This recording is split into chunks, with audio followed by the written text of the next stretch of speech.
So firstly, I need the centre and radius of the circle. So that's going to involve completing the square. So I'm going to just slightly rearrange the order. So I've got the x terms together and the y terms together. And then I'm going to complete the square on x and complete the square on y, and then rearrange that so that I've got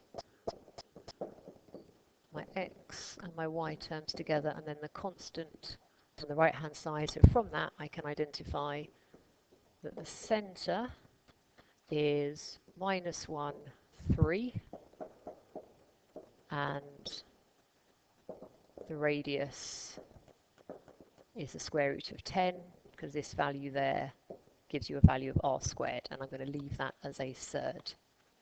Okay, then it wants the equation of a tangent, and it's given me the coordinate on the circumference of the circle where it wants that point. So I'm going to draw a sketch just to clarify what's going on. So the sketch does not need to be accurate. So there's my circle. I'm not even going to bother drawing in the x and y axes.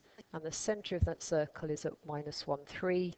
And they want to know about a tangent at 2, 4. So I'm just going to draw that roughly there, just so I can see what's going on. So if that's a tangent, then I know that it's perpendicular to the radius. I can get the gradient of the radius, because that's just the straight line between those 2 points. So the gradient, I'll use m subscript r for the radius, so that's going to be 4 minus 3 over 2 minus -1, so that's going to be a third. I want the perpendicular radius for the tangent, so the radius of the tangent will be -3. Okay, so then I need the full equation. So I'm after the equation of this straight line here. So I know it's got a gradient of -3 and it goes through to 4. So I'm going to use y minus my y coordinate is my gradient times x minus my x coordinate. It doesn't ask for it in any particular form.